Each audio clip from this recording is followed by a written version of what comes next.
Hey there guys, continuing through the Let's Play of Super Mario Odyssey for the Nintendo Switch. As if it's on any other port. Maybe, I don't know, next gen Nintendo system? I don't know. But yeah, we're gonna be continuing. Oh, I need to turn down the volume. There might be some accidental echo. Don't want that to happen now, do they?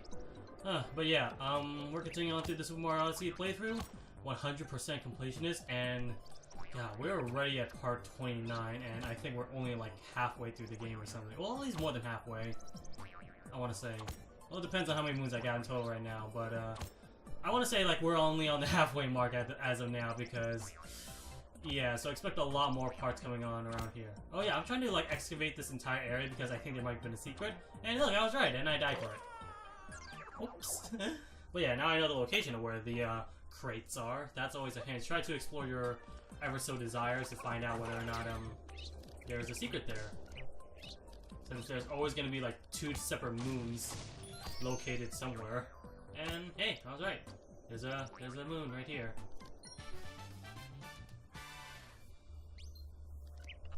Can I go back up though? Yes, I can. All right, awesome. No problema whatsoever. Well, yeah, recently just, got in the shower, I guess. If you guys ever really much care for my everyday livelihood, take showers, ladies and gentlemen. It's always nice, relaxing, and especially in fucking hot weathers, it is always a nice time to do so. Especially like cold showers. When you know you can enjoy cold showers, that's when you know that, it's a very, very much hot day. Well, yeah, that's all I gotta say. It's a very, very hot day today.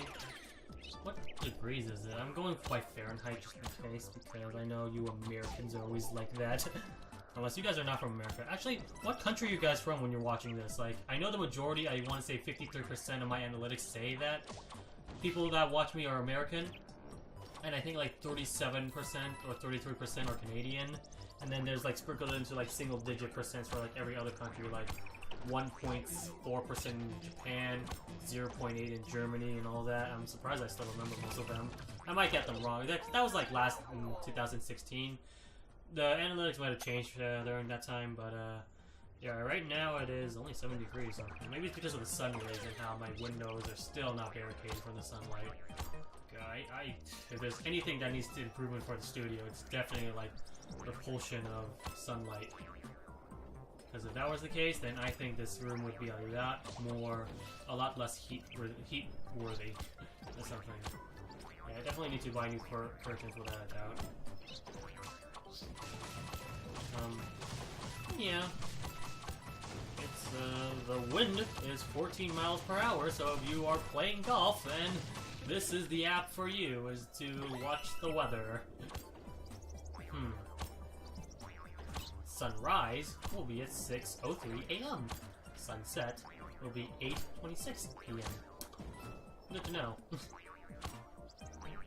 Okay.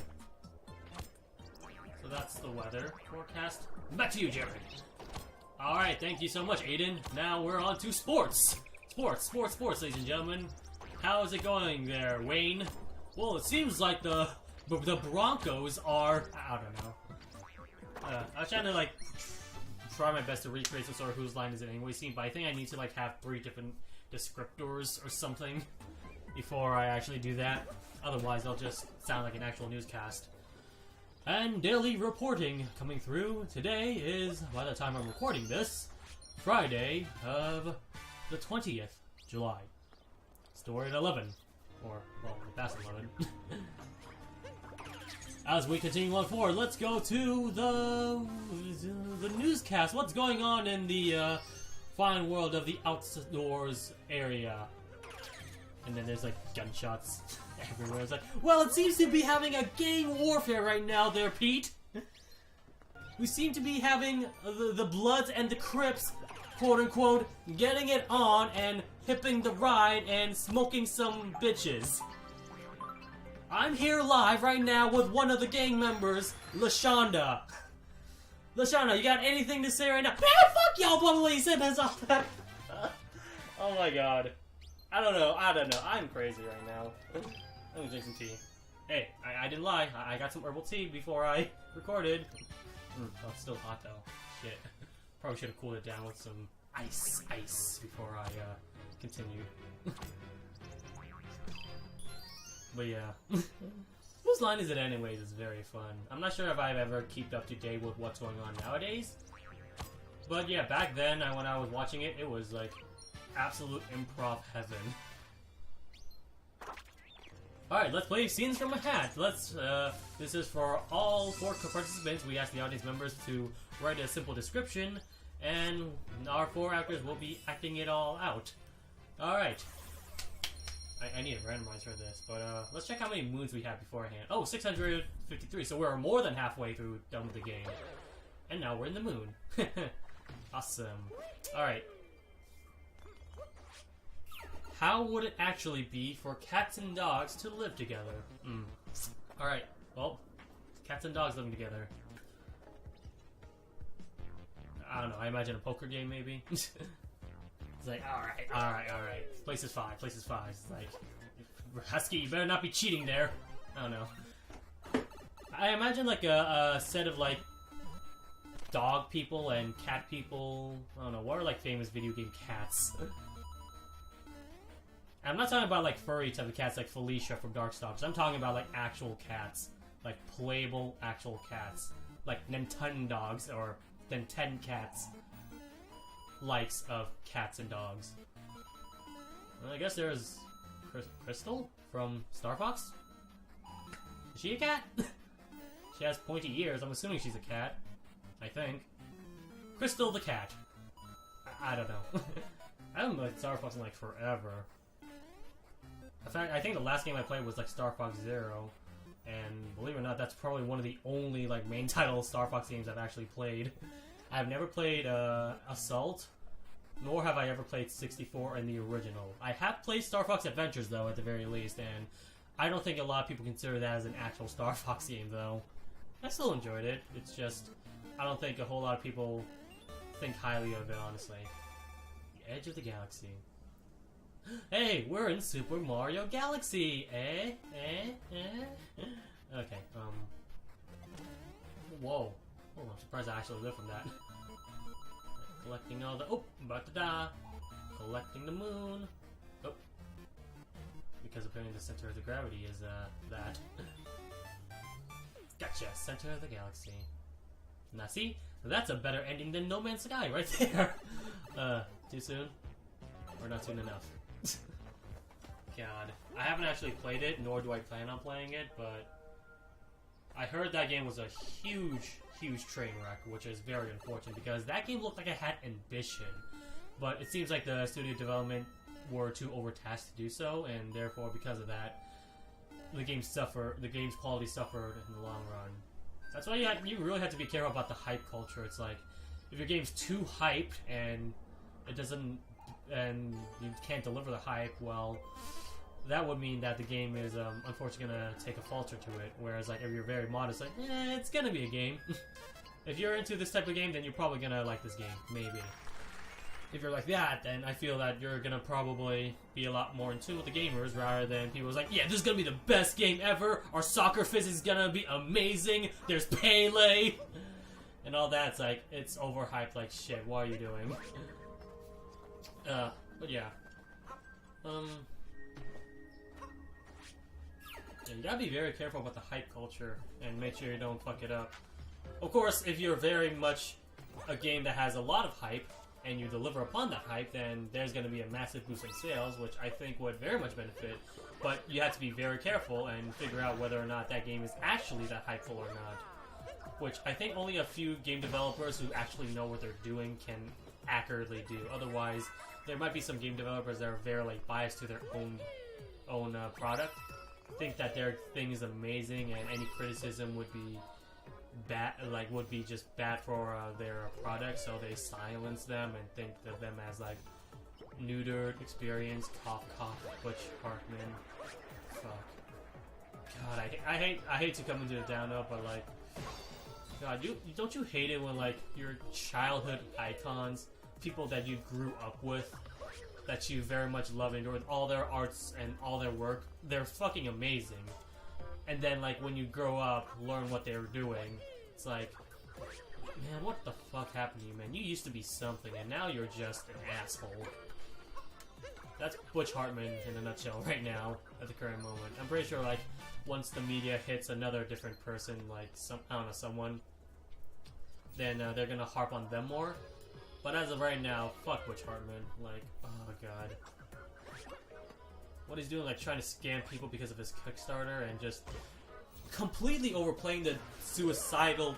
Oh god, like, I remember, like, during his interview with Tara Strong, it was like, when he's, like, trying to downplay suicide, it was just fucking, like, he's uneducated. He can't take any criticism whatsoever. And I think he even says, like, anyone who critique is nothing to me. That's his actual words, and no, that's not it whatsoever. Like, we criticize you because we want you to do better, not because we want you to suffer. But no, he's not getting that message at all, and because of that, people are starting to hate him even more. It's like, don't make enemies. Make sure your enemies are your friends. Otherwise, it's like, at least make the effort to, like, be friends with your enemies. That way, you'll actually be more likable, if anything. Make your actual enemies look like shit, you know? But no, if you actually just make yourself look like shit, say you're downplaying your haters and all that, quote-unquote, and here's the thing about the hater culture is that you need to learn what it actually means to be a hater and to be a critic. Critics are completely different from haters, and I hate how people are just, like, muddling those two definitions together, because that's not what it's like at all.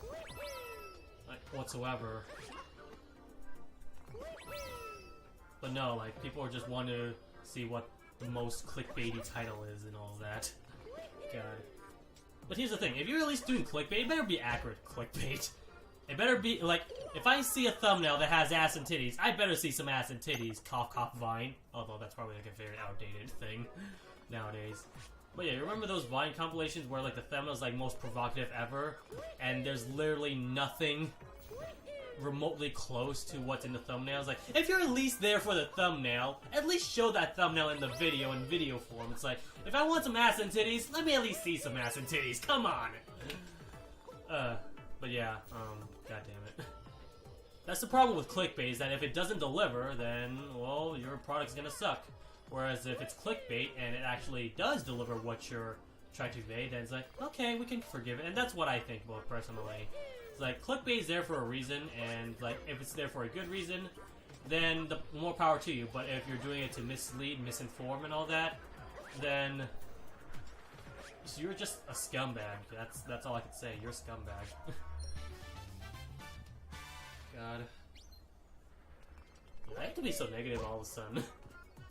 What was the fun positivity that happened during our previous commentaries? I will say though, what I've been doing with this post-commentary thing, it's been very much fun. I think I was able to, like, talk a lot easily now that I just, like, watch the footage and commentate over it rather than actually playing it at the same time, because I don't know, it's a lot more easier for me to talk to when I'm not focused on one set pathway, you know? But the time will be shortened to do that, because I believe next episode is where actual live commentary will be happening, where we, as you can tell, like, we're in the Moon Kingdom right now, which is basically the last kingdom we've actually been through. The only thing we have not yet explored fully is the Mushroom Kingdom, which is going to be what we're going to focus on next time. And it's actually, that kingdom's actually going to be live commentary, so, well, enjoy this post-commentary while we're at it, because it's not going to happen until, like, I don't know, 7 parts from now, where, like, I do a little bit more cleanup duty. But yeah,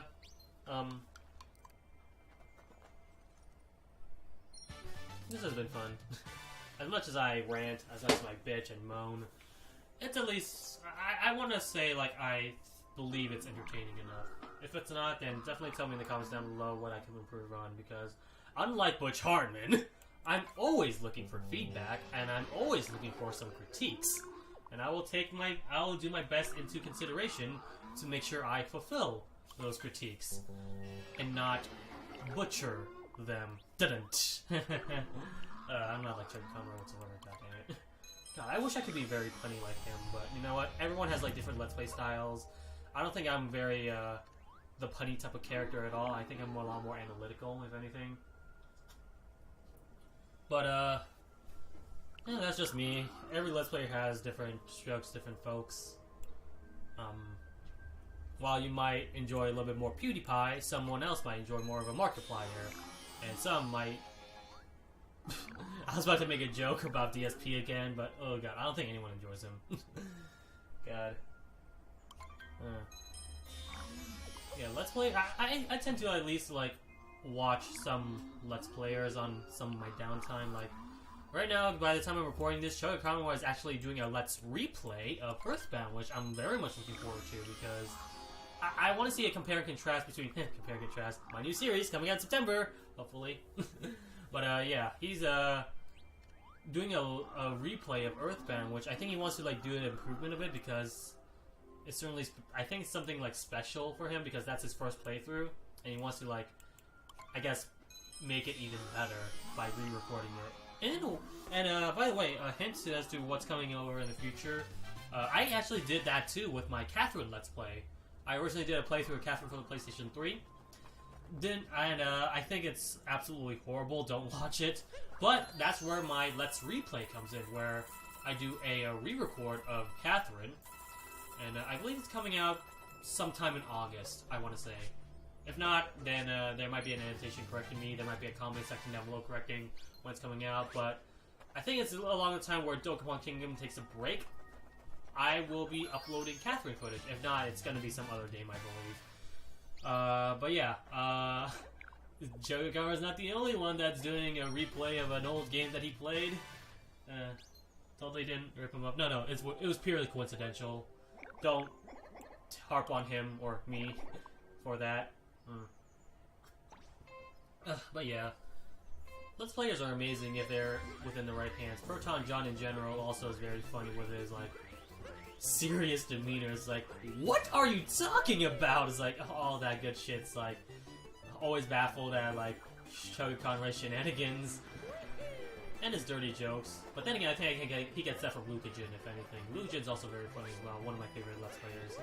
Speaking of Markiplier and PewDiePie, I haven't actually watched their Let's Plays in a while though. I think the last Markiplier Let's Play I watched was fuck, what was it? I think it was back in 2015? 2016? And it was Octodad, I think. It was like a game. It was either Octodad or I Am Bread. It was one of those two games. That was the last Markiplier Let's Play I watched. Whereas with PewDiePie, the last one I watched with him was... Oh fuck, I don't even remember. It's like... God, I used to watch him like a lot religiously, but nowadays I think like I kind of like stopped watching him. Especially since he hasn't really been doing a lot more Let's Play content at all. But yeah, they're still striving, I think. So, yeah. It's a lot more of like the popular Let's Plays I do watch, though. But there are some unpopular Let's Plays that I think deserve more attention, like Funky G. Funky G is an awesome Let's Player. I definitely wholeheartedly recommend watching him and his witty antics. His, His type of commentary, I think, is very much, like, confident, and I do like that type of, like, voice and demeanor. 666 stars, or 666 moons. That's funny. Yeah, who else was there that I believe is underrated? Most of the underrated Let's Players I watched back then don't actually do Let's Plays anymore. Like, Cauliflower, like, one of my best friends in high school, did Let's Plays back then, but I don't think he does that anymore. I think he's more into, like, fighting game tips and tutorials, so if you're into that, then watch Cauliflower. But other than that, I don't think there's anyone else that I remember back then that does Let's Plays as consistently as they did beforehand. I'm like one of the odd man out that still does Let's Plays, even back then, versus nowadays. Anyways, thank you guys so much for watching the post-commentary special out of these Let's Plays throughout the past week, throughout the past month, I want to believe. Next week is going to be, or next episode will be a live commentary, so be sure to look out for that. And as always, thank you guys so much for watching. I'll see you in the future of my Let's Plays. This is Basinger, signing out.